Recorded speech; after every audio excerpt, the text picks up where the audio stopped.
chance to ask the questions. So, Bismillah ar-Rahman ar-Rahim. If you allow me, I'll just, as a prelude, mention a few things in the beginning, maybe to set the tone. One thing that I would want to mention is an understanding and a clarification which every Muslim ought to know, and that is, no matter what you do in religion, what you understand in religion, the beliefs that we have, the practices that we have been asked to follow, ibadat and all rituals, they all have one target, which is tazkiyah, purification. Purification, tazkiyah primarily is comprised of two components. One is purification and the other is progress, development. These are two interrelated, call them phenomena. God Almighty has created all humans with a tremendous potential to make progress, moral as well as spiritual. When I say moral progress, what I mean is our relationship with others, the way we conduct ourselves vis-a-vis others. All humans have been given this potential that they are born with. And likewise, we have come here with a potential to come close to God more and more, which is called spirituality. However, what has happened is that because this life was meant to be a test, we were set free and were made free. We were given liberty, freedom, and there was evil around us which was attractive. So the life that we are leading is glamorous, is attractive. We know what is right from what is wrong. The difficulty, the challenge is that what is wrong is quite often attractive, and it draws you towards it, and you get gratification, immediate results in the form of excitement, etc. What is good is quite often challenging, demanding, demands sacrifice and focus, concentration. Religion helps us in overcoming evil, the threat that we are confronted with because of our inclination towards what is bad, what is evil. And when we are able to overcome that difficulty to a higher or lesser degree, we are able to realize our inner potential of progress, development in morality as well as in spirituality. No matter what we believe in religion, no matter what we practice in religion, the ultimate goal is tazkiyah.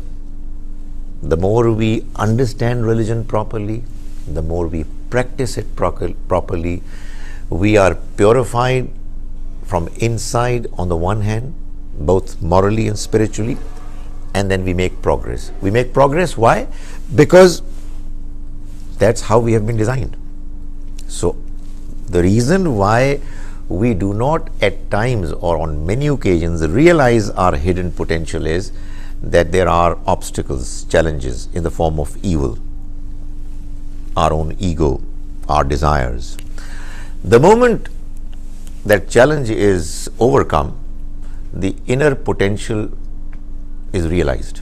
It is as if, there is an engine of a vehicle which has a tremendous potential to move very fast, but there are brakes which are preventing it from realizing its potential. You remove the brakes and it would run in full speed. And this tazkiyah, the Quran declares, is the only condition of eligibility to enter the paradise. The Quran is absolutely clear. Number one, that the real success is the success of the next life. And number two, that success will only be achieved if we will have done our tazkiyah to the minimum level that the Almighty expects us to go through. That is point number one. Point number two that I want to mention before we start this session. The Almighty has had the policy of sending His messengers, prophets, from time to time to basically give this message. This life is a trial, the next life is a real life, and in order for you to succeed in the next life, you've got to go through the process of understanding and following religion, which will enable you to achieve tazkiyah. The Almighty, in His supreme wisdom, and if you'll ask, I'll let you know my understanding why He did it, but He decided that ultimately Prophet Muhammad sallallahu alaihi wasallam will be the last prophet, the last messenger, and therefore after him no further prophets would come to give God's message to humanity directly. Therefore, this message that he brought was ensured to be preserved fully.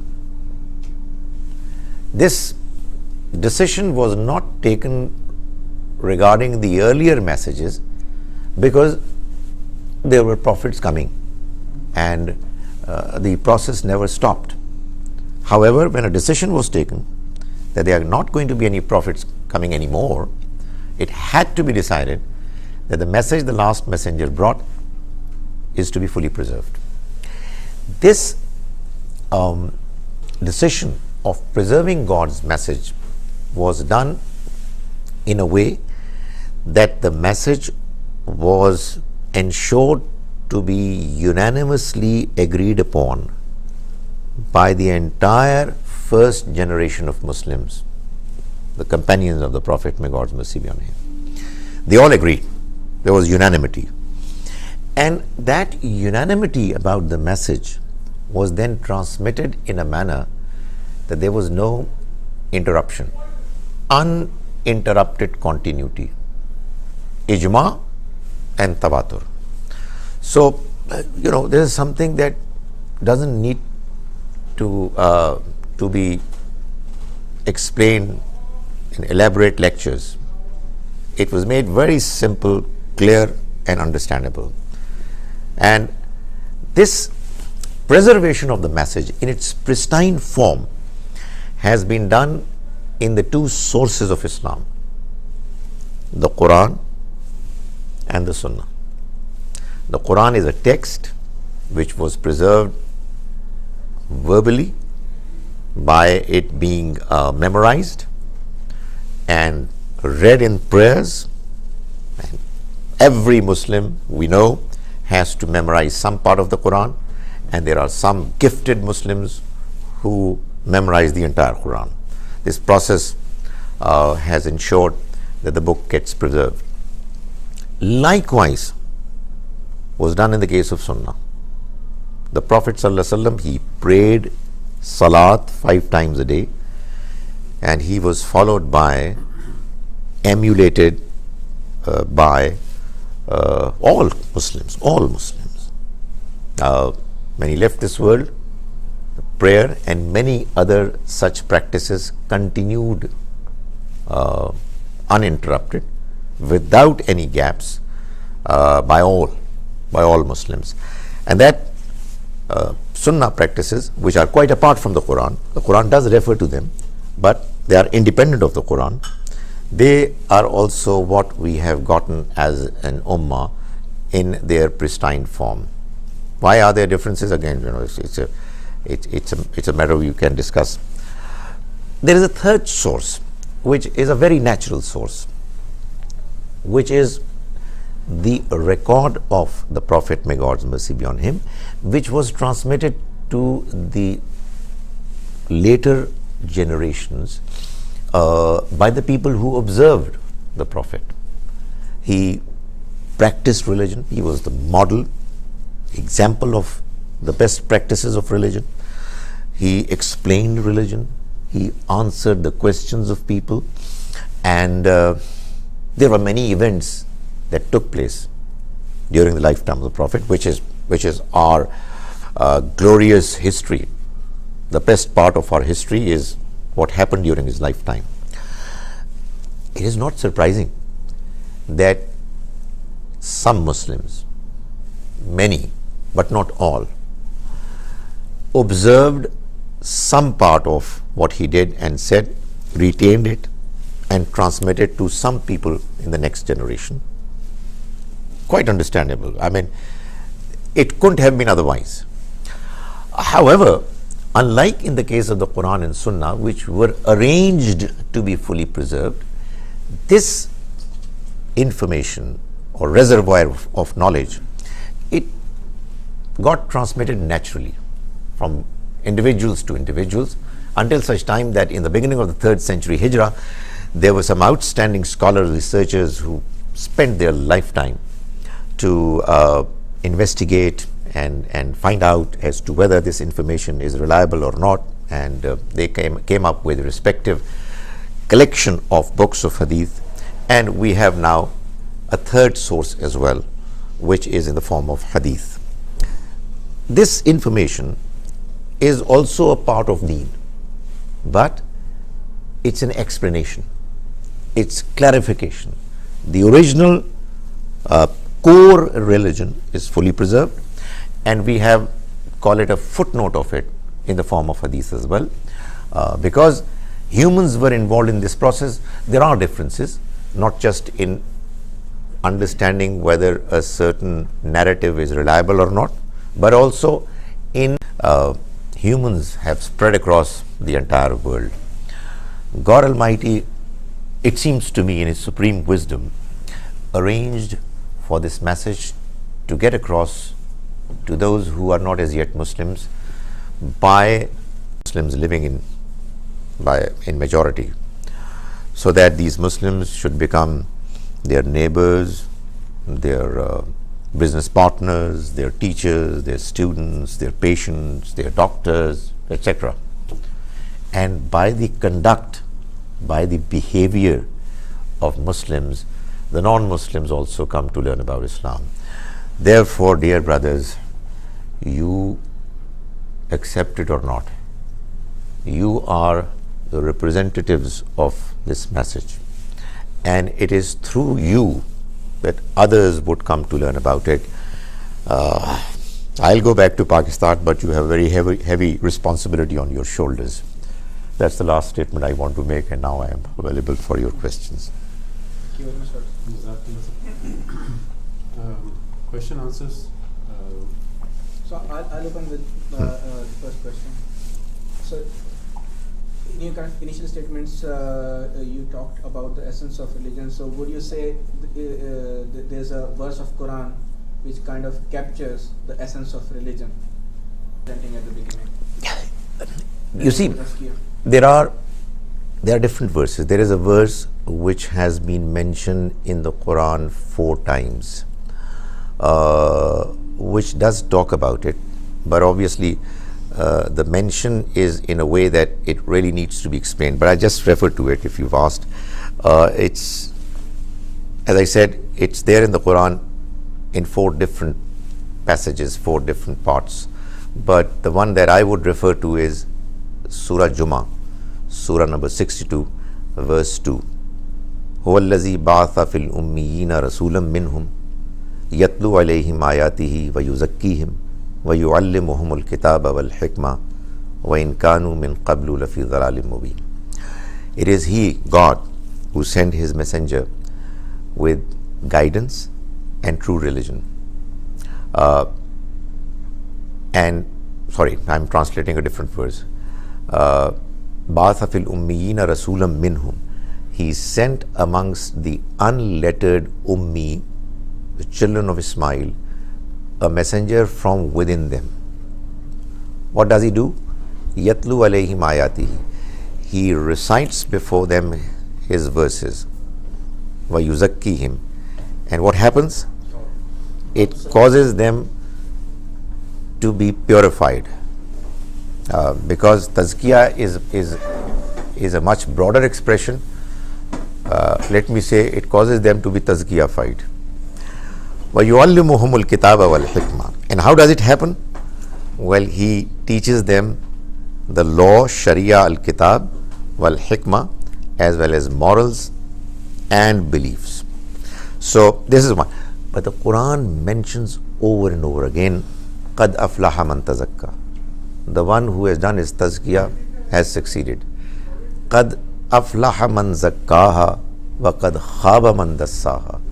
The one who has done its tazkiyah, has purified it, has succeeded. And the one who has defiled it is doomed. So the Quran is absolutely clear about it, that when you are going through the process of understanding and following religion, the ultimate target and goal that you need to achieve is your tazkiyah. And it's really very important to understand and retain this point, this ultimate objective, because quite often it so happens that I am under misunderstanding that I am following religion, I'm talking about it, I'm practicing it, but the one thing that I'm not achieving is tazkiyah. I'm causing harm to others, I have wrong, bad thoughts, and so on. So my prayers, my fasting, my zakat is not helping me in achieving what was the ultimate objective. So that objective is extremely important to be right there before us, no matter whatever we do in the domain of religion. So there's a question in regards to what you were the reality of it, but you can use a lot of things. How do you see that? Again, you started off by mentioning something that was referring to the history of the manner the Quran was compiled. I would encourage you, and if we have copies of the book, which is based on the outstanding research done by one of our friends at Al-Mawrid, Dr. Shahzad Salim, I think I would encourage you to go through it. The brief version of it probably should be the first thing that they should go through. आपके पास है sir उनकी वो ये किताब, right? So it's a question that I raised. Right. And it's relating to something, because the 7 qira'at of the Quran. Right. And Right. theses have been written to prove it and to disprove it. Right. So it is confusing. It is indeed. Or can be confusing. Right. But what I'm saying is that let's read about it more, and it's a very important area of investigation. Coming to your question, honestly, I think that there should be no one rigid way of learning that should be imposed and suggested to people. This tremendous progress that technology has enabled us to have at our disposal should be utilized to our advantage, to the advantage of this message as best as we can. Right now, when I'm talking to you, I have this gadget before me, which is enabling me, my presentation, to be heard by many other people in different parts of the world, which is brilliant. And I think, again, my understanding, like you people are here in God's scheme to enable His message to get across to others, these new inventions are also helping in a big way. You know better than me that in the modern world, people are busy. They are doing different things because they need to earn. and the type of jobs people are doing require them, different people, to be able to learn for their betterment, worldly, secular knowledge as well as religious knowledge in different ways. The technology should be used effectively to our advantage. How should it be done? Well, leave it to the individual. Different people have different tastes. Some people would find it convenient and more effective for them to use smartphones, laptops. Others, I have seen during my lifetime the tremendous impact that, for instance, television has had, and this was probably 2 or 3 decades. Now I think it has been overtaken by the internet facilities, and you don't even know that a small talk that you made delivered in a small room was spread far and wide. We have now many scholars in Pakistan who really live in their own area, in their own small town, and delivering their lectures, but they are well known, renowned, highly respected and followed all over the globe. So I think we should celebrate this potential that we have now at our disposal. But the only thing that I would emphasize is, which unfortunately where we are going wrong, is that information, knowledge demands openness. I was just making a presentation this morning wherein we discussed 2 verses, both requiring believers to be fair and just. And I said that this justice and fair play is not just demanded from judges and from qadis. It is demanded from everyone. Every day, I and you, we go through different challenges wherein we have to take a decision, and we know that certain decisions are unfair and there are others which are fair. And this decision making also includes opinion formation. Your opinion that you form has to be fair. It can be unfair, it can be wrong if it's biased, if you are being unnecessarily judgmental, emotional. So what I'm saying is that use whatever form of technology or way of learning suits you, appeals to you. Let your children use whatever they think they feel comfortable with. But let everybody know that God expects from all of us, all humans, that they are honest in their learning. They are fair. And God doesn't expect from us anything impossible. What is the right opinion on a certain matter? Well, that is only God who knows it. My job is to do as best as I can, given my limitations, to know the truth. And for God's sake, please understand the reality that while I am going to do it honestly, and you are also going to do it honestly, your views can be different from mine. I mean, views even on religion will not be identical. It was only possible when the Prophet, Allah's mercy be on him, was there. One would have a difference of opinion, one would go to him and he would say that this is what the right understanding is, and we would say, fine, done, surrender. Now we have issues, problems, which we try to understand in the light of God's religion, Quran, Sunnah, Hadith. We have scholars who give different opinions. Try as best as you can to form the right opinion, but whatever opinion you form, keep your mind open.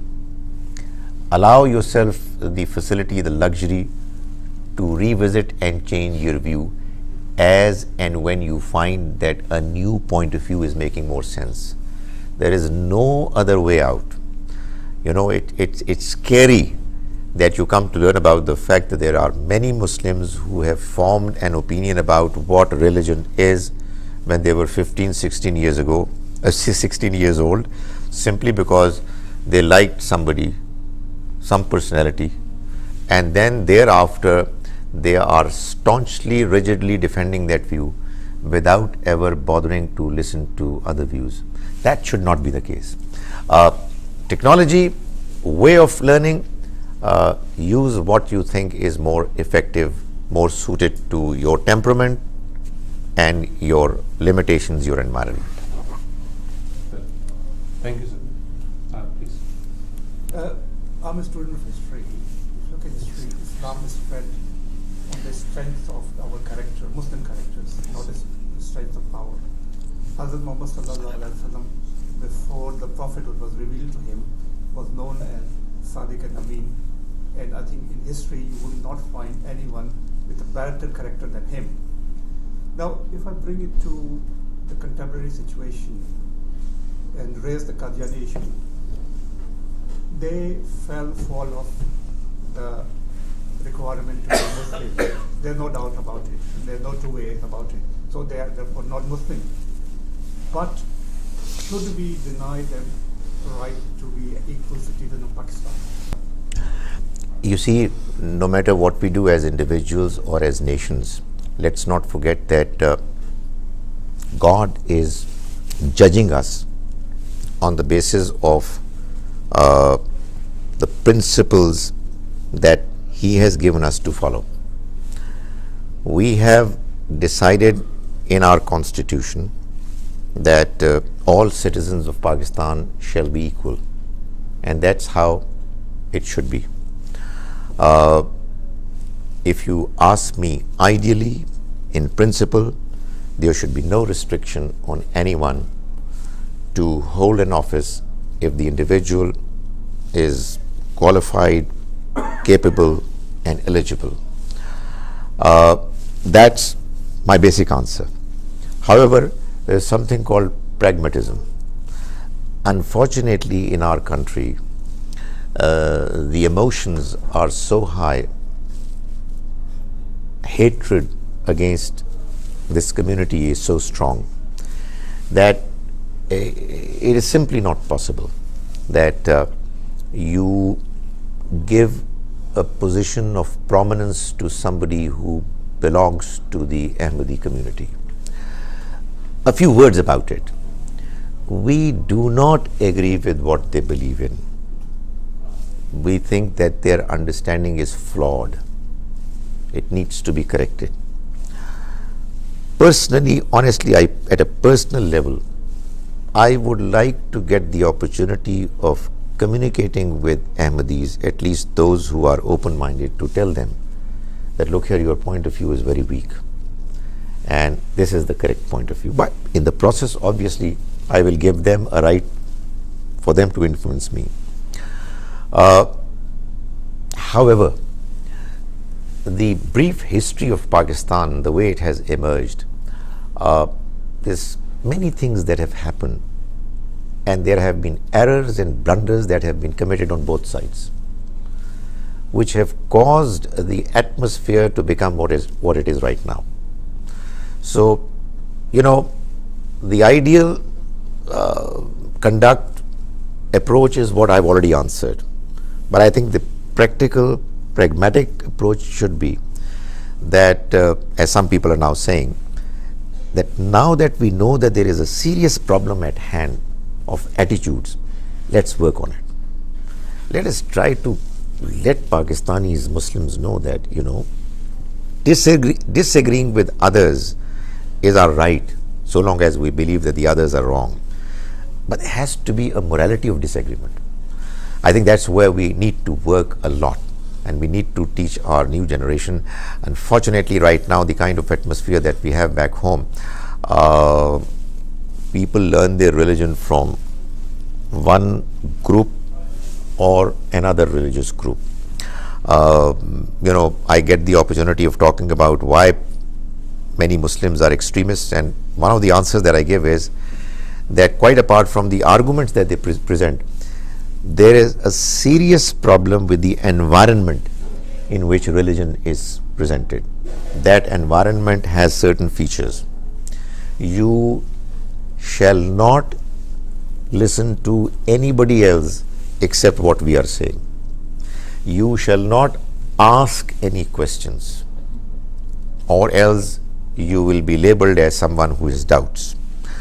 You shall follow this scholar blindly, and so on and so forth.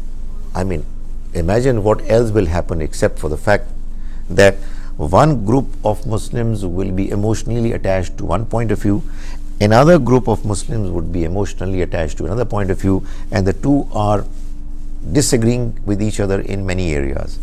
No dialogue, no discussion, no open-minded understanding of the other point of view is happening.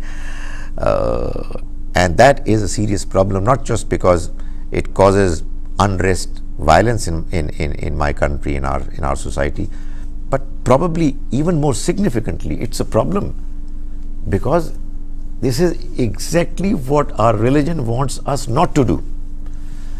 I mean, I keep asking people, I mean, why is it that we are serious about religion? Why are we interested in religion? If we are interested in religion for any reason other than the fact that we want to know the truth, then I keep telling people that better play cricket or gulli danda. Don't come to religion. Because religion has got to do with truth. If you are not interested in truth and you are a religious person, better review your approach. So, sadly, that is an attitude which really is there. I am not saying that Ahmadis have not done anything wrong, quite apart from their incorrect understanding, which I am absolutely convinced is incorrect. I think there have been problems of attitude in them as well. However, that doesn't really mean that if a minority has shown some problems in their attitude, that we become unfair and harsh. We as a majority should be accommodating, and I think we should preach to their younger generation at least in a manner that they come to realize that their view is incorrect. Thank you. If you can just add one or two sentences Please. on the same point. Please. The problem with Qadianis begins when the Ahmadis call the non-Ahmadis kafirs. Yeah, that's what I said. Their attitude is wrong. Absolutely. And so in reciprocation, the non-Ahmadis obviously call them No. kafir. And it's very difficult to expect from an ordinary common Muslim to be so magnanimous that no matter what they say, we are going to welcome you. But honestly, we should go for the ideal, because what they believe in and what they do is wrong. But then obviously that doesn't really mean that we be unfair. Do you believe it's correct that we can call the Qadianis kafir or not? You see, my understanding, humble understanding, is that the word kafir is not to be used for anyone. It is a word, it is an expression that has been used in the Quran for those who rejected the truth knowingly. And I want to clarify to all Muslims that this word has been used in the Quran for some so-called Muslims as well. So it's not an expression which is actually used to distinguish Muslims from non-Muslims. The correct word for those who are not Muslims is non-Muslims. So, you see, Ahmadis have a view which is very different from our understanding with regard to prophets, God's wahi, and its scheme. Muslims of the subcontinent, more particularly of Pakistan, as a consequence of a series of events, they ultimately decided through their parliament that they are not going to be considered Muslims anymore. It's only a state, a parliament that can take such a decision. In the view of some people, they too cannot take any such decision. If somebody declares himself to be a Muslim, all that you need to do is to correct his understanding and leave the question of whether the person is a Muslim or not to God to decide. However, what I believe is that if by the majority, in actual fact in that parliament, by the consensus of parliamentarians, they have taken a decision, now it's a law in our country, and that law obviously has to be followed. If some people are not looking at the law as an acceptable decision, well, they should be allowed the liberty and freedom to express themselves. That is what the biggest problem in my society is. Freedom is not available. If somebody would speak out against that law, he's going to be taken to task. Probably he's going to be removed from his existence. So, sorry, if you don't mind, yeah. if I can just add one point to that. So, just to clarify what you're saying, really is it's not permissible for us to even call the Jews and the Christians the word kafir. We can call them non-Muslim, but not kafir. Yeah. You were just talking about the issue of the people who obviously in our time it's the Mirzais who say that they have another prophet after the Prophet Muhammad Sallallahu Alaihi Wasallam, a Nabi, as we classify. In the time of the Prophet Sallallahu Alaihi Wasallam, if my historical information is correct, there was a man called Musaylima, and he claimed himself to be the messenger of Allah. And my understanding is the way the Prophet Sallallahu Alaihi Wasallam, the Prophet of Islam, dealt with him was quite harshly. So how would you make an analogy, or would you like to give us the analogy of how we can deal with the Mirzai or Qadianis in our time when the Prophet ﷺ specifically dealt with them in a specific way? Okay. I think there was a reason why I started the presentation with a prelude. Now, your question I will only be able to answer by referring back to it. The Quran is God's text, and the Sunnah are the practices which are like the Quran, fully preserved. Everything else is a historical record, and the historical record of the Prophet is very important. However, it needs to be understood in the light of the Quran and Sunnah. Now, in the Quran, there is a law that has been mentioned over and over again.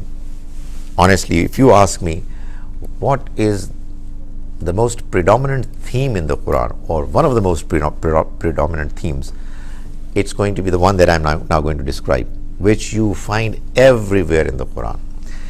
And that theme is the description of the Almighty's law of Risala. Okay, you can describe it differently in different expressions, but it is the manner the Almighty dealt with the nations who received messages from messengers. Now, when I say messenger, I'm translating a Rasul, whose plural is Rusul. From the Quran, we learn that there have been men whom the Almighty had selected for the purpose of delivering His message to the mankind. They were called Nabi, whose plural is Anbiya. From amongst the Anbiya, there were a few who were given the status of Rasul. These were the Anbiya. The Rasul were the Anbiya, who, when they would visit a nation with God's message, they would come with a clear mandate that accept this message and succeed not only in the hereafter, but in this worldly life as well. Reject this message, and you're not just doomed in the next life, you're doomed here as well. Muhammad Sallallahu Alaihi Wasallam was not just the last Nabi, he was the last Rasul as well. Therefore, like the nations of Nuh, Hud, Saleh, Shuaib, Lut, and Musa alayhimus salam were dealt with, and these 6 messengers that I've mentioned, their stories have been narrated in the Quran over and over again. Quite often people ask this question, why is it that the same story and theme is repeated again? Was it not enough for Nuh alayhi salam's story to have been mentioned in Surah Nuh and that's it? Well, the answer is that it was not just a story mentioned for the sake of it that was happening. The idea was that there was another nation that was about to be annihilated, punished by the Almighty through divine punishment because of them rejecting a messenger of God. So what happened was that the Almighty punished that nation. I asked many Muslims that they were also to be punished. Were they punished? And many of them say no. That's a tragedy. The Quran clarifies that the people of Mecca, the leaders of Quraysh and some others who rejected the messenger of God were likewise punished the way the earlier people were punished. And this is exactly what the Quran says. Akuffarukum khairum min ulaikum. Are your kuffar any better than the earlier ones? Am lakum bara'atun fi zubur. Or is it that they have got immunity in scriptures for them, that they are going to be spared? Not at all. So what happened? What happened was that after the Hijrah migration, the Quran tells us that whenever a messenger is forced to leave the town where he is propagating God's message, the nation becomes eligible for God's punishment. And that is exactly what Surah Bani Israel says. 2 years later, the first installment of God's punishment was inflicted upon the leaders of Quraysh, wherein in Battle of Badr, 70 leaders were killed. I keep saying that this battle is the only battle in the history of battles where all generals were killed and no ordinary soldier was killed. All of them were spared because this was God's punishment, and this is exactly what Surah Anfal says. Falam taqtuluhum, believers, you didn't kill them. Walakin Allah qatalahum. Instead, it was Allah who killed them. In Surah Tawbah, verse 14, the Almighty says, Yu'azzibhumullahu bi'aydikum. God is going to punish them through your hands.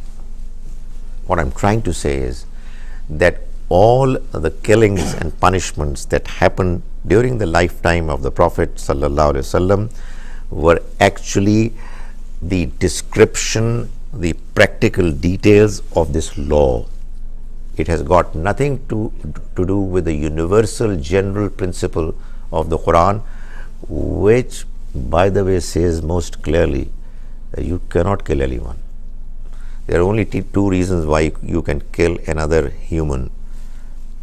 One, somebody has killed somebody else, and therefore after going through the process of investigation, there can be capital punishment given to that person, provided if the family doesn't agree to get blood money ransom.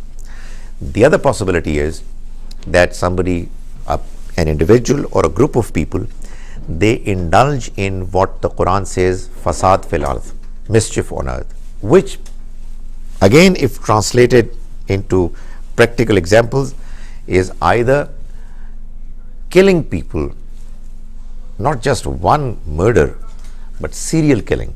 A person is a killer, or not committing theft, robbery. There are individuals who made it a profession, or not simple adultery, but rape or making this business. So these are the two exceptions which the Quran mentions. If somebody commits these crimes, that person is eligible to be killed. Apart from these two, if somebody kills another human, it is as if he has killed the entire humanity. What if it was jihad though? It was declared jihad by a leader and they had to kill the enemy. You see, the Quran doesn't contradict itself. The Quran, that is why, clarifies that the jihad that was undertaken by the Prophet, may Allah's mercy be on him, and subsequently by his companions, it was a punishment of the Almighty which was inflicted upon those who rejected a messenger of God. And that's how you have the entire Quran presenting its case absolutely consistently. You know, when people say that we are going to kill others because they are non-Muslims, I keep telling them that kill them later. First, take care of your faith. Your Quran is appearing to be contradictory. It says you simply cannot kill because the other person has a different faith. The Quran tells us that there were people who got killed, they had to be killed because they rejected the messenger of God. Like people who rejected Nuh alayhi salam got killed. No other person can be killed for a different faith. If you can maybe add a couple of sentences Right. there, that after the demise of the Holy Prophet ﷺ, because he was the messenger of Allah subhanahu wa ta'ala, so wherever his message had reached, and they had rejected the message, knowing that fully that he is the true messenger of God, then they too had to be punished Right. by virtue of this law, and therefore the wars They were right. initiated. And if you allow me, there is an expression, a term, itmamul hujja, which is what actually decides that a The certain argument is completed. right, the argument is completed, the message is presented so convincingly that there remains no room for doubt in the minds of others, and that declaration, understanding, clarification can only be had through God's wahi. Now nobody can decide that, you know, I have delivered a lecture and everybody has understood it and I've clarified it beyond doubt. Now I must shoot you. I can't do it because I must know my limitations, and it's only God who can decide that such and such person is eligible to be killed for not accepting his faith. So are you saying that jihad doesn't exist no more? No, that no. Jihad mentioned in the Quran. By the way, the sequence is in your hands, and hands should be raised. Jihad in the Quran, as it is mentioned, belongs to two categories. One was meant to implement the Almighty's decision of punishing those who reject the message of the messengers. The other for taking care of fasad fil ardh. If there is fitna, which according to the description of the Quran is you are causing people to be harmed simply because of their faith, religious persecution, if it's happening anywhere, then a Muslim ruler can declare jihad and his people would follow him, provided if they have a minimum requisite military strength. But here again, the Quran is absolutely consistent, because in that principal statement the Quran mentioned in Surah Al-Ma'idah, there are only two exceptions. Man qatala nafsan bighayri nafsin aw fasadin fil ardh. It has either got to be a killer or somebody who is causing mischief on earth. You see, that is why I keep telling Muslims that look here, before taking any action, before undertaking jihad, first, for God's sake, understand what it is. What you are doing is causing lots of harm, but one harm it is causing is that it is making your text appear contradictory. The Quran does not allow you to kill. Sir, the Quran does not even allow you to kill an animal without mentioning God's name. If you will kill it, it's not going to be halal for you. So killing an individual is a huge crime, and for that the Almighty has clarified there are two exceptions. Or you're talking about killings which God clarifies you didn't kill, God killed them. So falam taqtuluhum, in Badr or Muslims you did not. You know why God had to say? Because God himself said that you can't kill. It's God who killed. And the Prophet ﷺ, he picked a few pebbles and threw at them, and the Quran says, وَمَا رَمَيْتَ إِذْ رَمَيْتَ وَلَكِنَّ اللَّهَ رَمَى. Sorry, I have another question there. The curriculum taught in the madrasas throughout subcontinent, India, Pakistan, Sri Lanka, and Bangladesh, was set several years ago during the period of Mughal Emperor Aurangzeb, as I understand. It's called Dars-e-Nizami. And even now, same syllabus is taught after several hundred years ago. Do you think that syllabus is fit for the purpose for today's world? I think any syllabus which has not been reviewed after 10 years of it being taught becomes obsolete, whether it's religious or whether it's secular. I think I would not object to any religious presentation, because everybody has a right to present a religion the way he thinks is what it is. However, if there is in the environment a policy of not revisiting it, not allowing others to criticize it, then we have a serious trouble at hand. So yes, it's something which really should be reviewed. And honestly, it's a crime. It's a crime that you don't allow your students to question, to disagree, to critically examine. I mean, you know why it's a crime, I believe? It's because you know what is at stake? At stake is the truth. I am right now making an attempt to present before you God's message. I mean, who am I? I have no right. I have a few views. The only moral justification that I have in presenting it is that I declare that, it can be wrong. And if you will correct me, I'll think about it.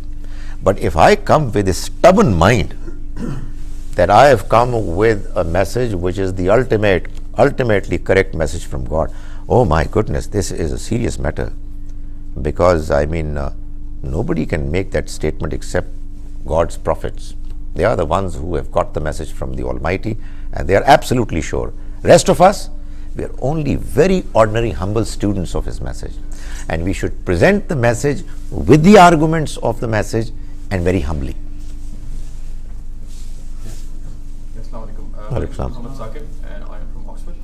Thank you very much for coming here and enlightening all of us with your views. Yeah. Very quick, I've got two very small questions and one proposal. The question is that, sir, there is a law for the corporate circle that in order to preserve and safeguard a copyright, there are certain laws. And if I breach, say, if I start tomorrow Al-Mawrid, UK, the first thing I'll get is a notice from your side that, might be careful.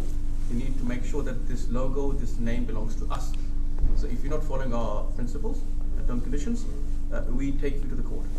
So similarly, there's a cult, which I call it, called Qadianis. They have breached the law, they have breached the copyrights, and they have tried to overwhelm the identity of Muslims by perceiving themselves as the true and the only Muslim group in the world. So we need to draw a line.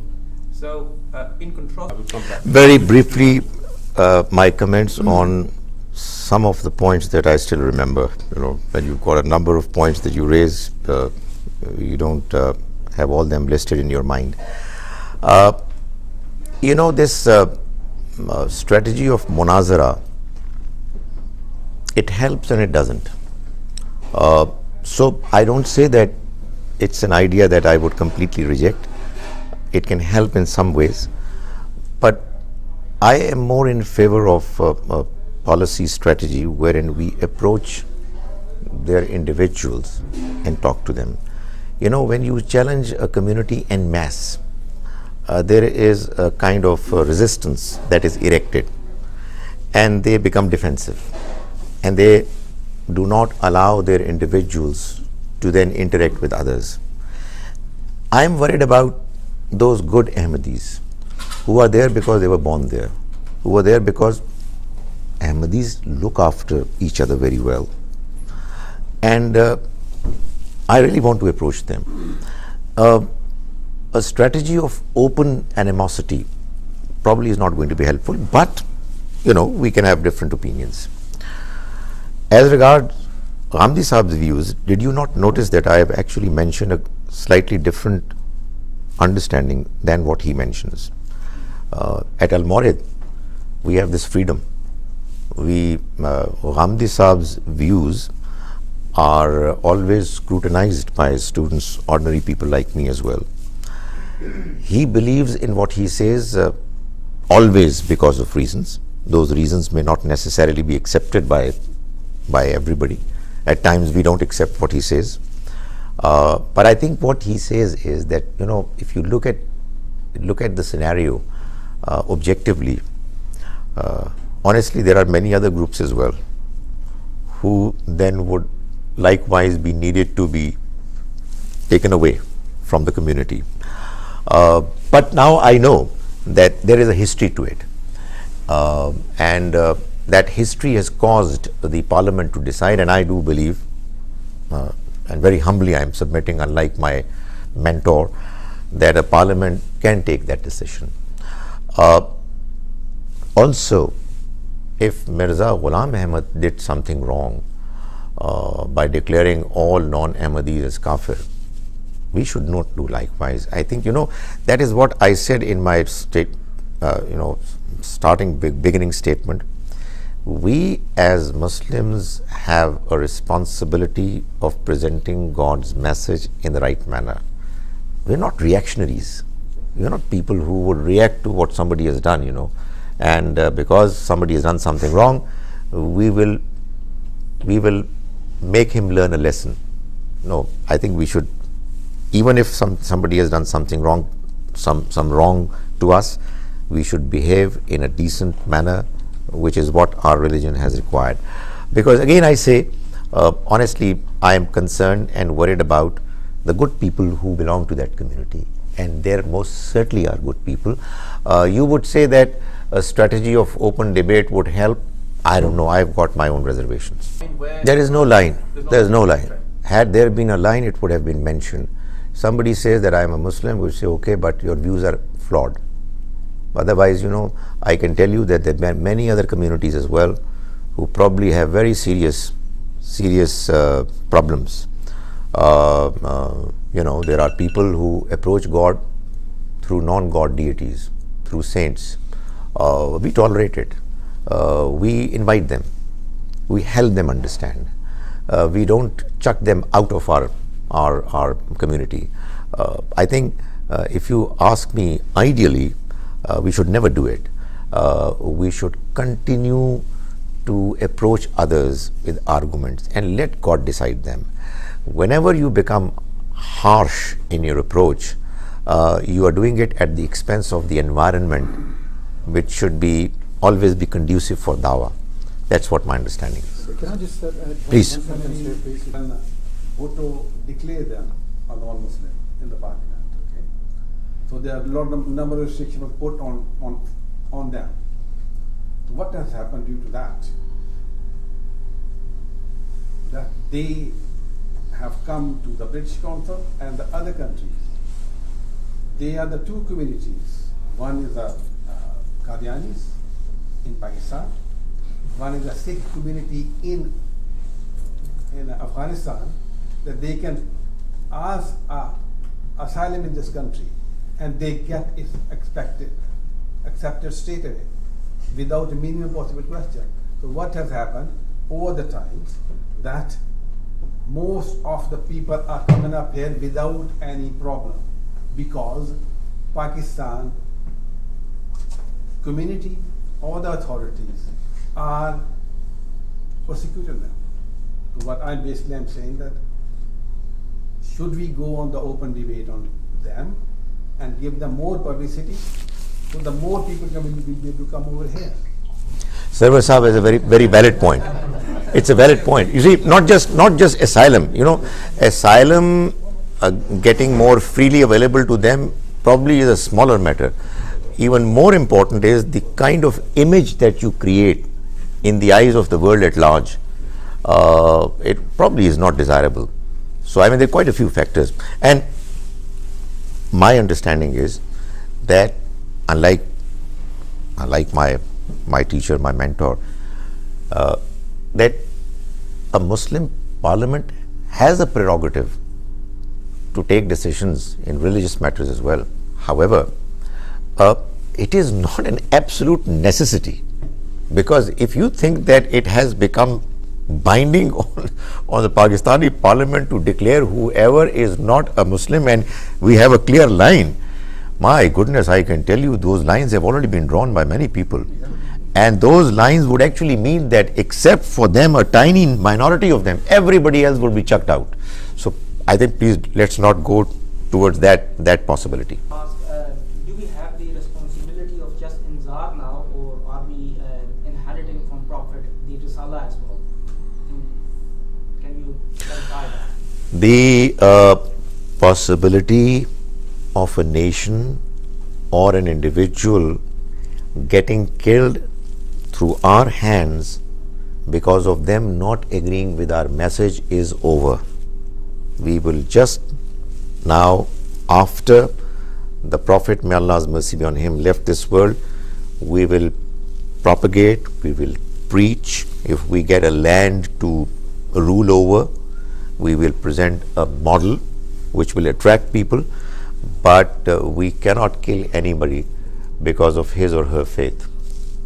Could I just add a caveat to that? So effectively what you're saying is that the Abbasid Khilafat, the Uthmani Khilafat, all what they did then, by understanding that there were certain exceptions where people were not permitting the free preaching of Islam, that they could attack them and fight them, you believe that was completely wrong? They misunderstood what Islam was saying. No, this was very correctly responded to by Shamshad Saab, that you see, don't forget that the companions were an extension of the Prophet, may God's mercy be on him. They were living in the very times when this inzar, this itmam hujjah had happened. So no, they understood things much better than us. But please, when we talk about a religion, you know, we don't make statements like these, because when we get emotional, we do it at the expense of understanding. The Quran is absolutely clear and fully preserved by God. The Sunnah is absolutely authentically preserved by the Almighty. The rest is history which must be understood in the light of the Quran and Sunnah. So, you know, when we make statements like the one you've made, what it does is that we bring forth a few incidents that have been reported in history, written by one man who reported it from somebody else, and we want it to override everything that is written in the Quran. That's a great danger. That is what has happened, unfortunately, in the case of many Muslim groups, that they start mentioning incidents, imagine, reported by individuals, and here is the Quran fully preserved by the Almighty. So, you know, a safer way is to understand all those incidents in the light of what the Quran is saying. Controversial subjects. In Quran, in Pakistan, there are many incidents where someone accused someone of doing hurmati of Quran, where someone burned the Quran and sort of blasphemy, and the mob will just go and kill that person. My question is, what right they have against someone without the due process of law? Even if they are hurmati, they are still liable to defend themselves in the court of law, and once the case is proved against them, then whatever sentence they deserve, they should get, but not the mob rule. And secondly, if burning a Quran is a serious crime, I personally have extreme respect for Quran as a book, as a paper, as a book. But for me, more important is what's written on that, in that book, on that paper. So if the criteria for killing someone is because he burned the Quran, I think we should all be liable to be killed, because every day we break the rules what Quran told us. I think what you have mentioned is something which all important, responsible religious leaders accept. That is, that nobody can be allowed to take the law into his hands. This is something everybody agrees to. However, despite this agreement, there are frequent violations of this understanding and this rule. But honestly, I think it's important that the Quran, and in the light of the Quran, what we understand in Hadith, does not mention any punishment for blasphemy. That doesn't really mean that you cannot have a law that would punish those who blaspheme, but it cannot be capital punishment. Let me clarify, the same law of Risala that I mentioned explains why some people got killed, apparently for their blasphemous ways, expressions. Otherwise, there are mentions in the Quran, not just in the Meccan surahs, but in the Medinan surahs as well, which were revealed at the time when the Prophet ﷺ was at the helm of the affairs, that there were people who committed blasphemy, both non-Muslims and apparent so-called Muslims, hypocrites. And the Quran is completely devoid, free of any statement that says go and kill them. So I think we need to again realize that I have a duty towards non-Muslims to convey to them God's message. A non-Muslim is as yet not a believer. He has a right to ask questions. He has a right to criticize my ideology. It is my responsibility that I should respond to him politely, wisely, and convincingly. So if a Muslim country wants to have a law, they can have a law, but they cannot go ahead to actually to declare that somebody who is found guilty of some blasphemous act, the person is going to be killed, because that would really mean that we will start creating an environment where people would say, let's not talk about religion. Let's not even involve ourselves in anything that has to do with religion. It would be a huge loss.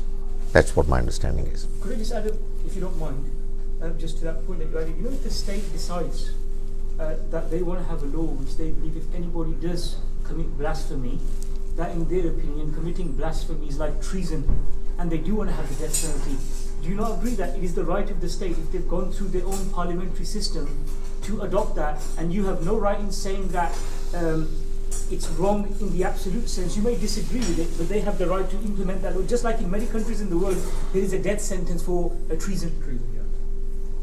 You see, when you say that if a country has a law and you would accept it, what you mean is that you can't stop the country from implementing its law. And then there is a process which is there in place to undo it. And the process is to have debate and discussion. There are laws in some countries, many countries, probably all countries, which we will disagree with. However, we cannot go ahead and cause chaos in the society and a situation of law and order because we disagree with a few laws. What we will do is that we will resort to the process that is available to us to let people know and to attract the attention of the masses, of the majority, to the understanding that this law is wrong, so that it needs to be corrected. That's the process that we must follow. So, slightly moving away from the topic and maybe concentrating more on the pragmatic side of things. The Quran has declared the manner, the character, the example of the Prophet ﷺ the best example.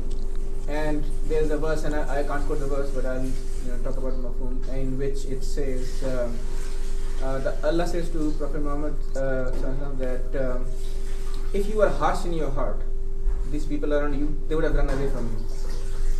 So do you feel that we have kind of lost that ability that Prophet had, or we did not really pay attention towards it? فَبِمَا رَحْمَةٍ مِّنَ اللَّهِ لِنْتَ لَهُمْ. It is God's mercy that you are kind, soft, and lenient towards them. Had you been harsh and hard, they would have withered away. That's right, absolutely. If you are involved in the process of spreading across God's message, you simply cannot afford to be harsh. You simply cannot afford to have a behavior which causes people to fear you, to fear your statements, your attitude. And that is the glorious example of the Prophet ﷺ, which we must always understand, and I agree with you, and try to emulate. You see, the sad thing is that many of these people were completely ignorant of what the true message of Islam and what the true example of the Prophet is. They have been given to learn about a few incidents which have got to do with the law of Risala, which is actually not what the Prophet did himself. He was asked, allow me to say, he was forced by God to do that. The Quran says, for example, Ya ayyuhan nabi, Jahidil kuffara wal munafiqeen waghluz alayhim. O Prophet, you do jihad and fight against these kuffar and hypocrites and be strong against them. Why? Because he was not. He was polite, he was kind, he was forgiving. But then there came a time which was kind of deadline beyond which they were not eligible to his softness and kindness anymore, because the Almighty's punishment was to be inflicted upon them. So unfortunately, those incidents are highlighted, and unfortunately, Muslims are not explaining that these have got nothing to do with the normal, common, real behavior of the Prophet. It has got to do with a law that has to do with divine punishment. That's what we must clarify to the entire humanity, and we should clear the great, glorious name of the Prophet from all these allegations, which unfortunately are part of the understanding of some people, who then go on to do things which then, cause us to be pained and maybe react to them. Also, the misunderstanding of the and you can answer later then. whereby if you see anything wrong, Right. So that I think if you can elaborate. Okay, Sir, last question. I'll do it after the break. After that, we will have a break. Right. And inshallah. If you can just add one sentence, because Okay. this is Okay, very, sir. very Okay. relevant. Complete the sentence and then one question. You see, the famous hadith that whoever sees an evil, he should change it with his hands. If that is not possible, then with his tongue, and if that too is not possible, then he should condemn it in his heart, and that is the weakest part of faith. That has got completely to do with a person who is in authority, and therefore has a right to come up with his authority and ability to decide. The Prophet ﷺ, in the 13 years of his stay in Mecca, after declaration of his prophethood, he prayed in the Holy Kaaba every day, where there were 360 idols that were worshipped. Never ever did he touch any of them. But when he returned 8 years later as a conqueror, he cleansed the Kaaba of those idols, because now he was at the helm of the affairs. So the idea is that if you see something wrong, evil, and you are the principal, headmaster, the father, or whatever, and you've got the authority, then use your authority. Not everybody. I cannot go to a neighbor's home and say that I don't like your wife's dress and I want to use my hand. Obviously, he's going to give you a good treatment and you'll deserve it. So it is a contextual statement. So you could just following on straight from that, you said that wasn't the way of the Prophet ﷺ. But if you look at the story of Hazrat Ibrahim alayhi salam, who we believe we have inherited the Sunnah from, when he was confronted with the idols, he actually went and smashed all of the idols up, and then got the stick and put it on one of the idols. And when they asked him who smashed the idols, he said, "Ask him." So the thing is, sometimes this confrontational approach is also usable, is it not? Well, in my humble understanding, again, you see, when we have two incidents or two statements which are apparently contradictory, instead of coming up with an understanding which is more tilted towards the one which is more harsh, let's resolve the contradiction.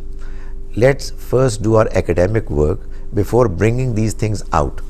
My ordinary understanding is that act of Ibrahim alayhi salam was a way to enable those people to know the contradiction in their approach. He highlighted the fact that they are doing something which is absolutely unacceptable, and it was done in that manner. The Quran clarifies that this was hujjatuna atainaha Ibrahim. It was God's hujjat, the way to deal with a nation that was otherwise not prepared to listen to anything. But it was not a general policy. It was only a strategy adopted in a particular occasion for the people to realize that the kind of things that they are doing are absolutely unacceptable intellectually and morally. Thank you, sir. Sir, my question is, how do you, in your, in your research, how do you come across the subject of Wahi when the Nabiyyin were, they had the communication, the initial and the later on communication with Allah Ta'ala? they were given specific tasks as if to go out and speak and spread the message. And they were the sole, if you would call it, message bearers. And their job was to translate and further give the message across. How do you see that whole process, one? And the second is, of course, everybody was different. Nabis had their own reasons, they had their oin fears. If I'd say this, my talaffuz is not right, my language is not right, what if they don't listen, this and that. Allah Ta'ala gave them the conviction to carry on and actually deliver that message. How much, again, I'm kind of relating to my last question, the communication methods of those times depended on how far the message spread? You see, when we say that we believe in prophets as humans who were selected by God for them to be guided by Him, and for them to deliver the message to the rest of the mankind, what we are saying is that God communicated with them directly. Now, when He communicated with them, the method of communication we know were different. There were a number of possibilities.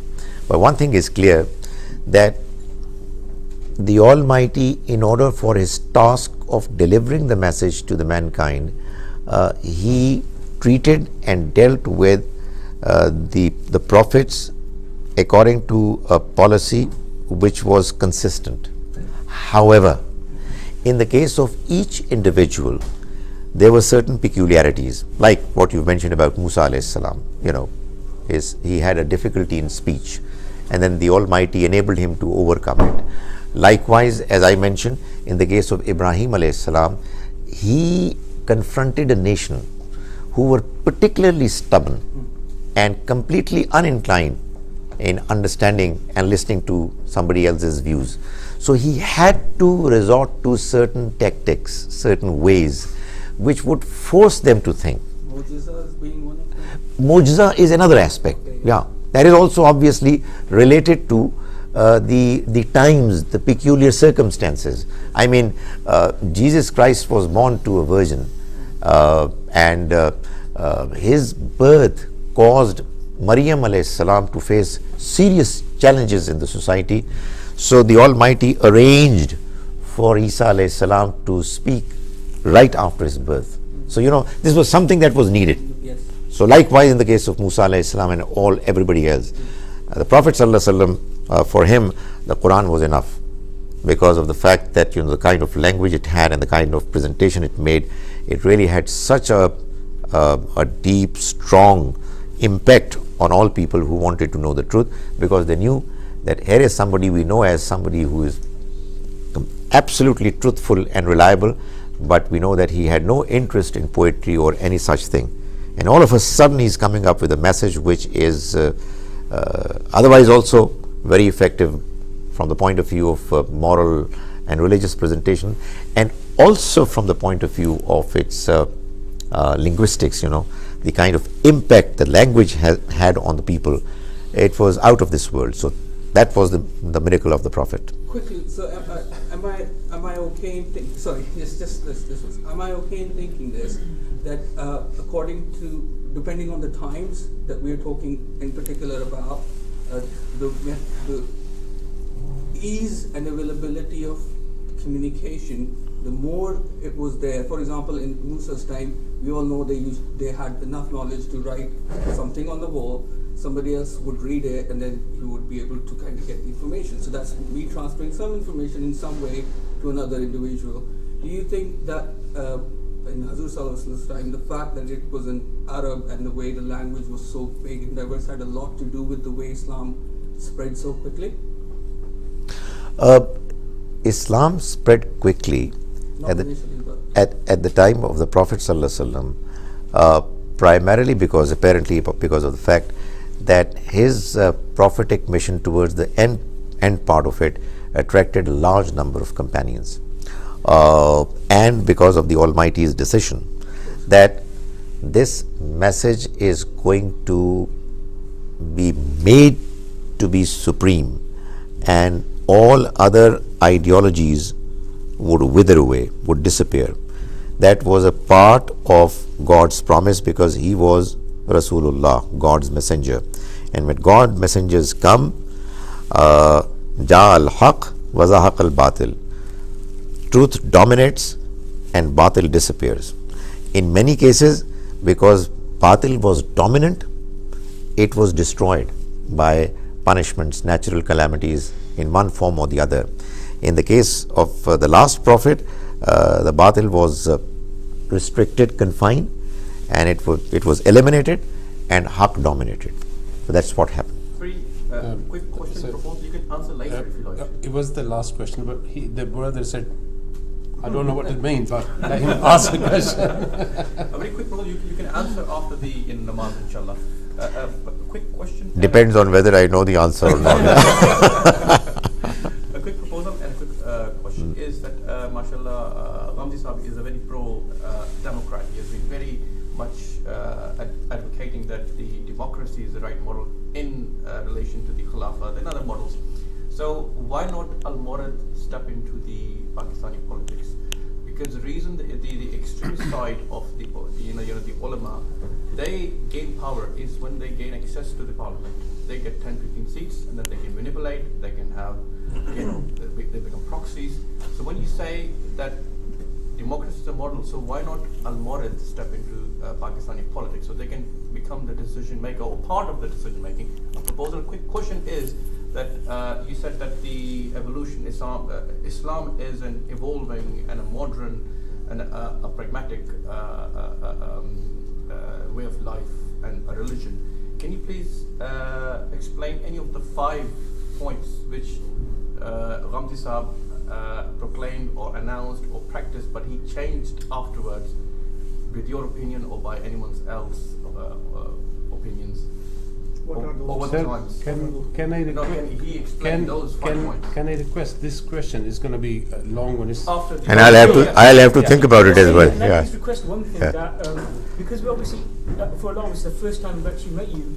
Can you just after the break session give a bios of yourself, just a brief introduction Yes, I think of what you are, who you studied, and then so we understand a bit basically, more I think that's because lots of friends are here now, and inshallah, when we start, we'll give a brief. Reza will introduce. We'll go So we go for the press. Okay. The mosque. why is Sheikh Gandhi in Indonesia or Malaysia? Why is he in Pakistan like a lot of the other Islamic groups? We can explain that. He has a life threat, which was, I think, very last minute. You've been told that you have to exit, otherwise you will be, you've been killed. So that's why he has to exit. He stays out of Pakistan for a few months, and then he permanently gone to. Actually,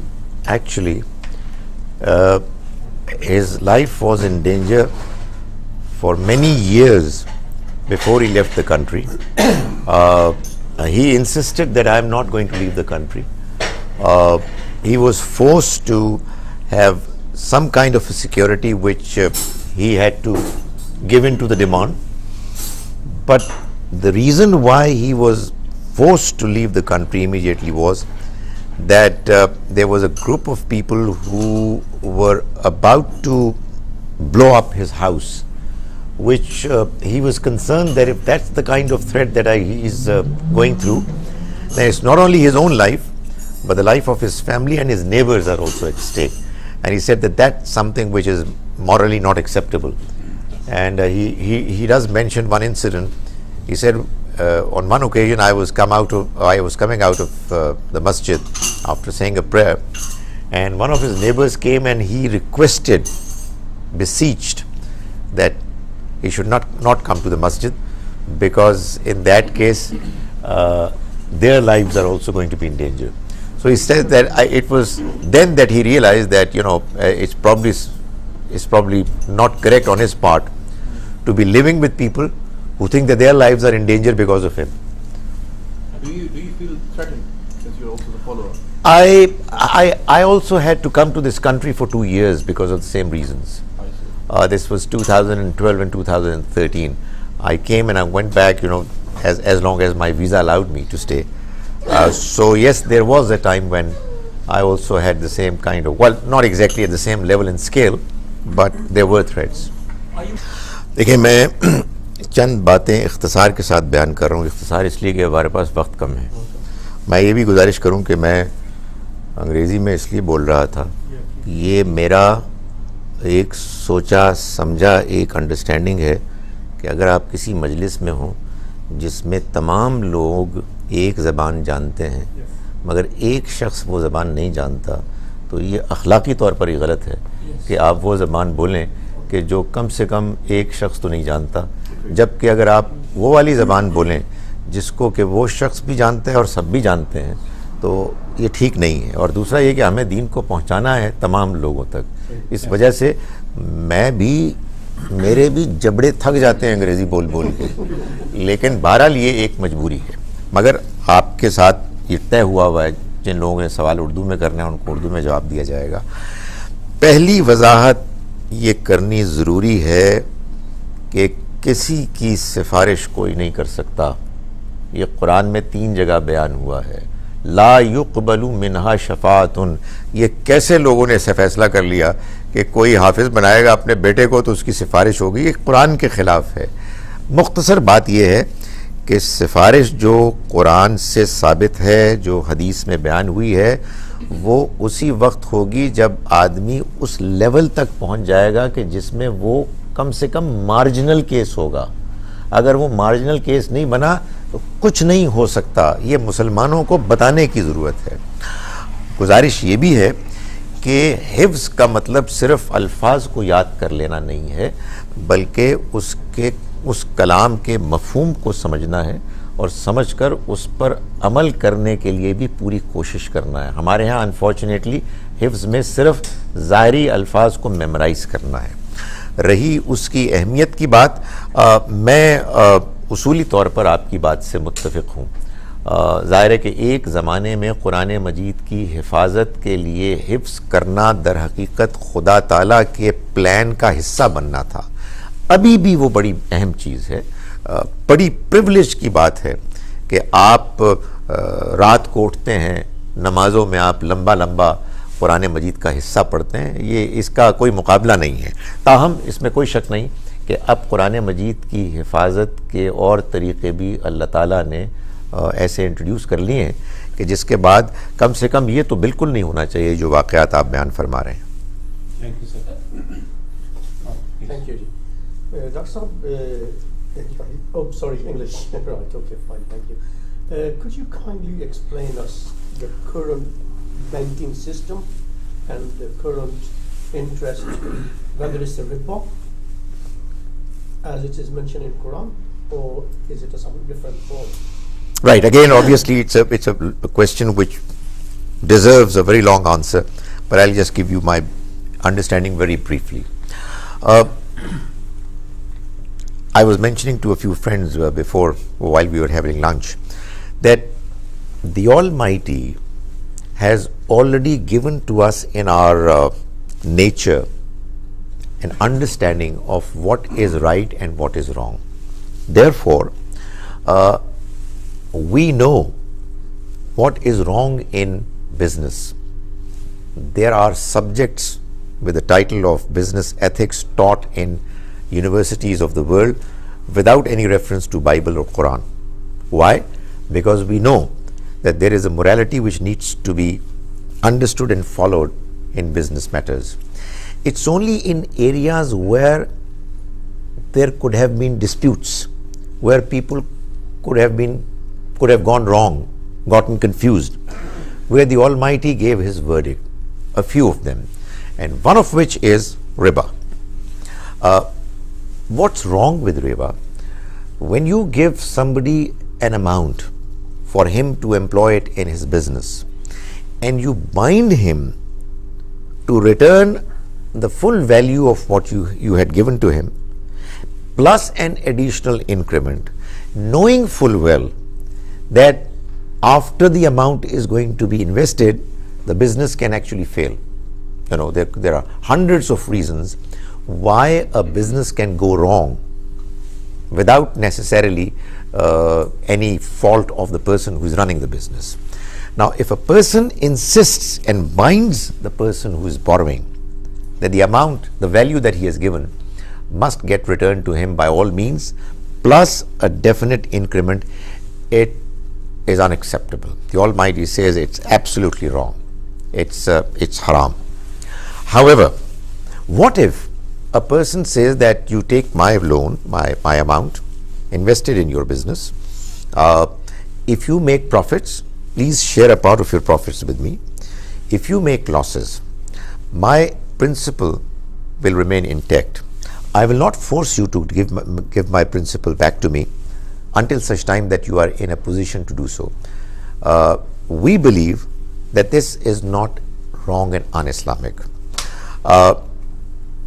which really means that the modern banking system, if it changes its policy of demanding from its borrowers a return of an amount which is more than the value of the principal amount under all circumstances, then the banking system actually would be acceptable. The good news is that the banking system, Western banking system, is moving towards that direction. We now have policies and laws which require banks not to force people who are on the verge of defaulting because of extraneous reasons not within their control. I very strongly believe that we should inform bankers, conventional bankers, Western bankers, that this is something which the Almighty had already mentioned in the Quran, that this is not going to be allowed because it's unfair, because it's exploitation. There is another serious problem in the banking system which has not got to do with Sharia. It has got to do with morality, and that is the amount that is collected from people who are account holders, and it gets accumulated. In many cases, the banking system lends that amount to those who are already rich, which actually widens the rich-poor gap. But this is something which again needs to be emphasized, and people are already aware of it, and I think we need to have policies where banks should be fair in the distribution of the funds that they have with them at their disposal, and they should never ever demand anything from a person who is in a difficult situation, whose circumstances are straitened for reasons beyond his control. That is ensured, there are no problems. So the answer to the question is, you're specifically talking about taking loans? Yeah, loans, mortgages. Mortgages, we all work in business environment. Mortgage is one product. When I'm talking about riba, riba has to do with a forced return of a loan of a commodity or a currency, which by nature is such that when it is used, it gets consumed, it disappears. When you are talking about a commodity, you're talking about an asset which when it's used, it stays intact. It doesn't exhaust, like table, like car, like house. When you demand anything extra for the use of it, you're not demanding riba, you're demanding a rent. Rent is allowed, it's only riba which is not allowed. And in mortgage, what you're doing is you are entering into a hire purchase agreement. The installment that you give, a part of it is towards rentals, hiring, and a part of it is towards the principal, purchasing. So it's a hire purchase agreement. In some cases, in details when you go there, there are some problems, but in principle, there's nothing wrong with hire purchasing. I think it's a very good idea. You enable many people who otherwise are not rich enough to own a house to be able to start living in the houses that they are ultimately going to become owners of, and they do actually become owners of it. Thank you, sir. But the question is called interest. So is the word, I mean the current like mortgage we have to pay interest. So is that interest word riba? I keep telling people that if you start calling sheep pig, sheep would not become pig. I think we should tell people that it's not interest, it is rentals. Exactly, yeah. So that it's basically just the word. Yeah, it's a use of wrong, incorrect use of a word, yeah.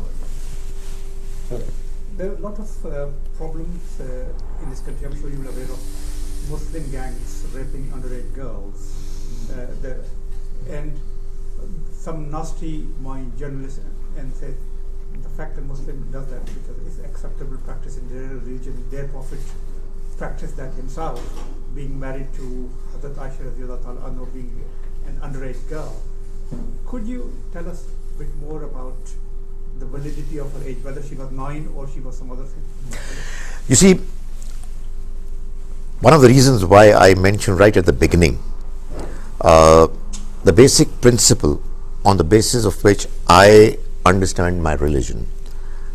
My religion, its information about it comes to me through 3 sources: Quran, Sunnah, Hadith. Quran is absolutely fully preserved. It's the ultimate criterion. Sunnah practices are fully preserved as well, but they are just practices. And Hadith is subservient to the Quran and Sunnah. It has to be read and understood in the light of the Quran and Sunnah. It's a footnote explanation of Quran and Sunnah. Whenever I will make opinion about something that has got to do with my Prophet, may Allah's mercy be on him, his companions, his wives, I will not take the risk of relying upon information that has come down to me from one or few individuals.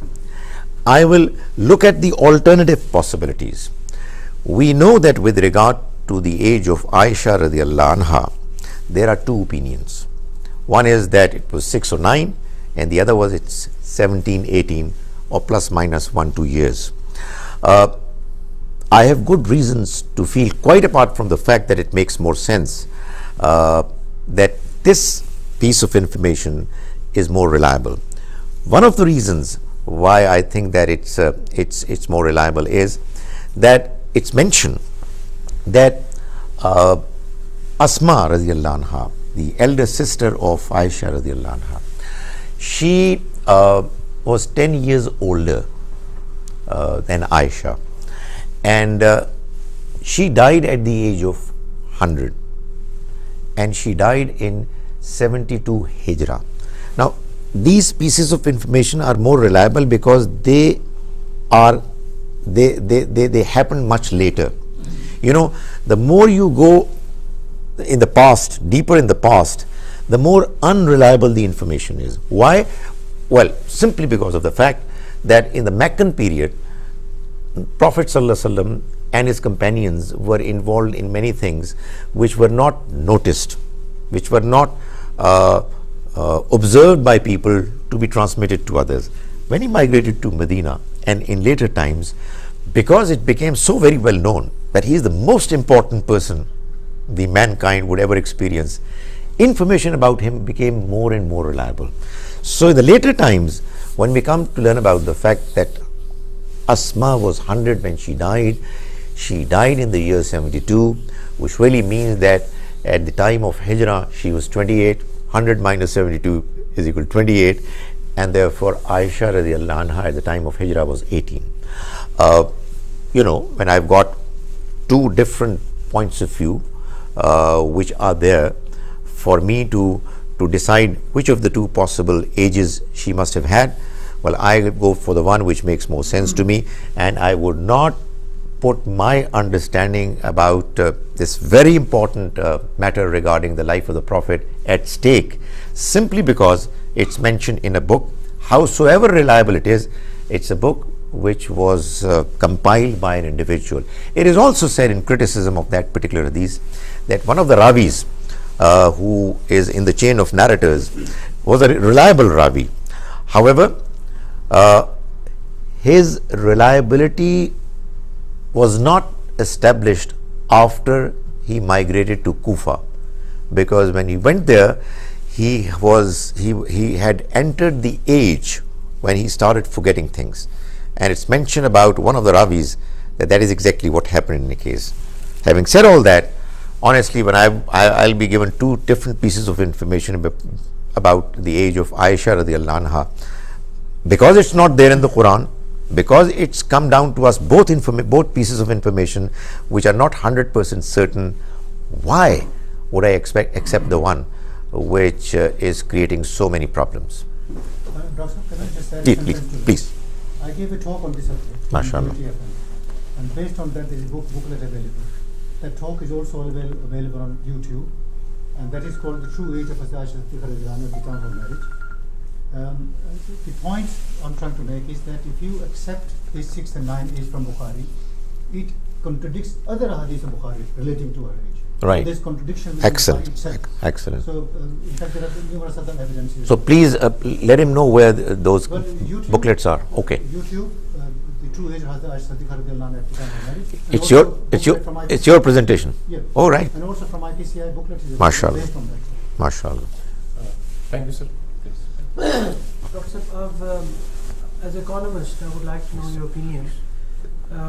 We heard that every state has, I came from Kashmir, I was born in Kashmir, studied in Pakistan, and we were told that there is a spiritual aura of every state which transfers around and it makes you known with your identities. With broken economies, like Pakistani state, can we have any aura in the world? Can we influence anybody?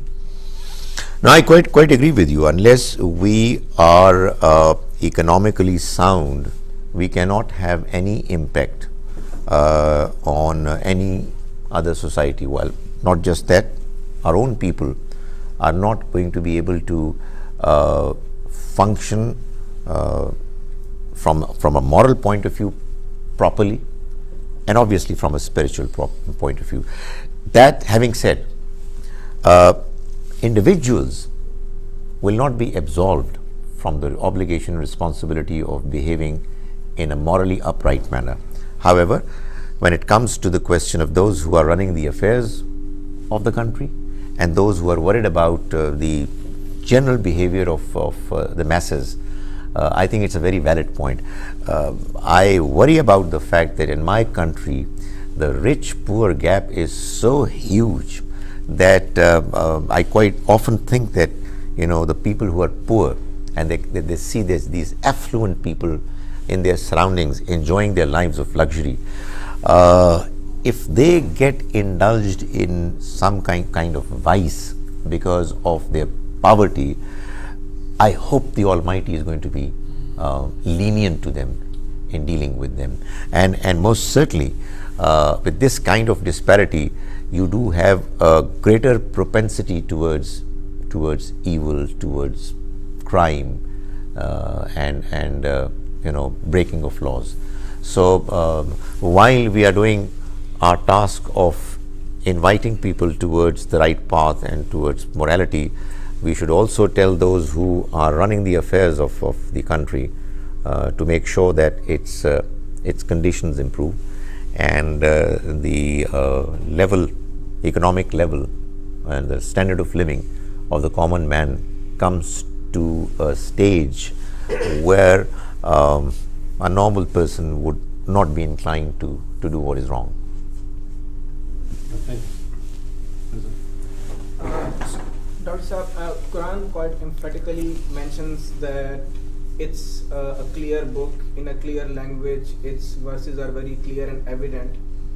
But when we look at the verses in which shifa is mentioned, intercession is mentioned, while it says that no intercession will be allowed, but then it goes and makes this exception, says except whom Allah permits. In different ways it says that, and then that exception is then used as an opening by people to argue all sorts of things. So if Allah left that kind of ambiguity in those verses, can we really say that these are clear verses? If the full presentation about shafa is given to people, so for example, I tell you what it is, you would say that I now understand it completely and it's absolutely clear.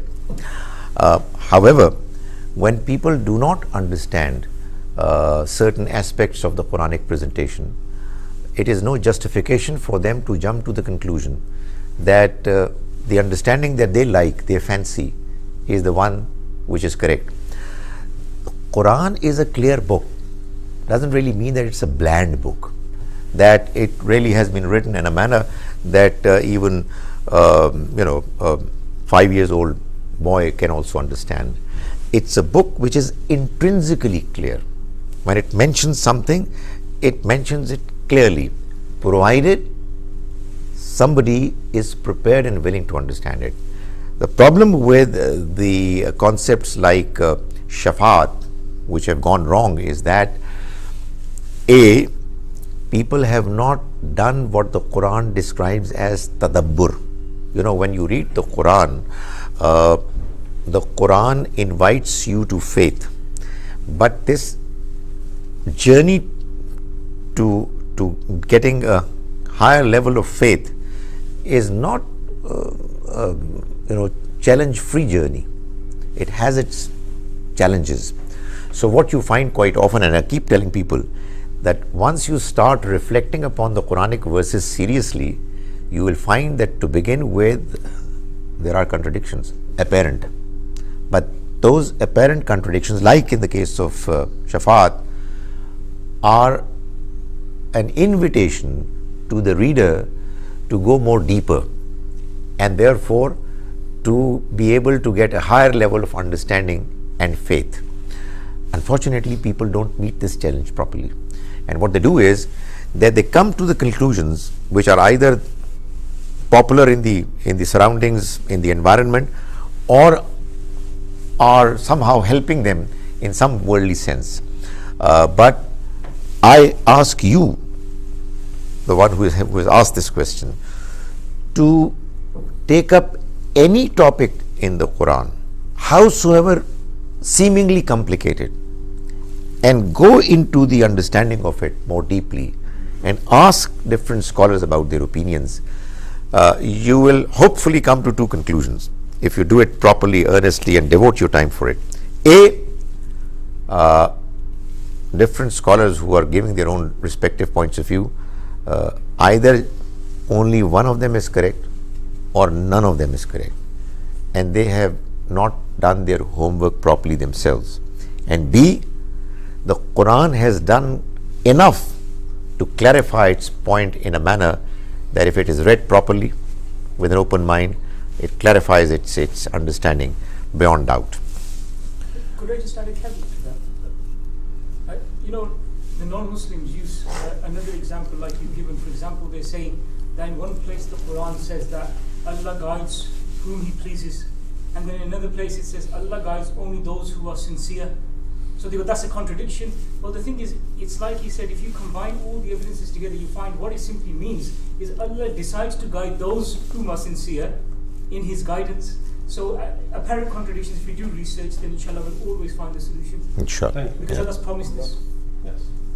Sorry, Doctor. I just got a more philosophical question for you. Quite recently I've been reflecting in myself about my own faith. And it's been quite a while right now. But what I realise about my faith, alhamdulillah, I do believe in God, and I hope everybody in this room does believe in God. But what I realised recently is what I'm worried about recently is what is my type of faith. So I'm worried that my faith is more of a hopeful faith rather than a faithful faith per se, right? What I mean by that is I hope to believe in God. I don't really hope to believe in God. I'm worried that I believe in God rather than I believe in God unequivocally. I just wanted to see. I think it's a very good position.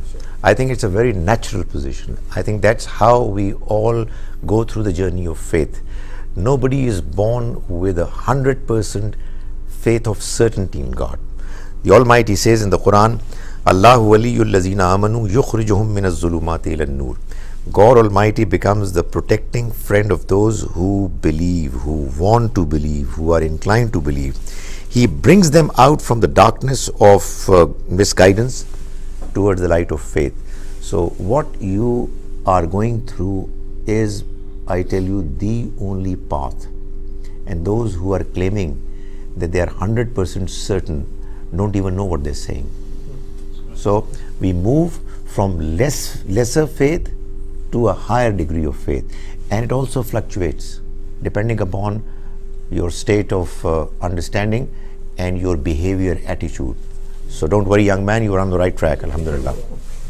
And sir, the question is, as my young brother or his age of my son, the question he raised, we are in a stage where we have learned from many prospects. You know, we spend our ages, we are, you know, in 40s, 50s, 60s. The young generation, either in Pakistan or here or wherever they are, the Muslim or non-Muslims, they have these questions. What the best possible way to address those questions, and how can we, you know, lead them in this situation? You know, this young man, when he asked me this question, I was not surprised and I was not upset. The only thing that disappointed me was his initial attitude. When he said, you know, I believe so, you know, don't think that I am not a believer. You see, we should give space to people. Let them disagree. Let them say that I don't believe. We'll help them. Why was he scared? Why did he have to say this? You know, it's very disappointing that in United Kingdom, Birmingham, a young man is saying that, please, you know, brothers, I believe. That's what the problem is. That is what breeds hypocrisy. You want to create a generation who tells you when you are there right in front of them that I am a believer, even though they don't have it. Faith is not something that you can thrust upon people, you know, down their throats. It's something you get gradually. It's something you get as a consequence of their questions getting answered. And faith, young man, is what you would actually get in your experiences. When after having given the question of faith a thought, and after having read the Quran, you will experience God in your life, and inshallah your faith will grow. So don't discourage them ever. Let them ask questions, let them disagree, let them make statements sometimes which are unconventional. Inshallah, at the end of the day, they'll come to faith. Our faith, our book is strong enough to take care of all these differences, all these problems. Just 2 sentences.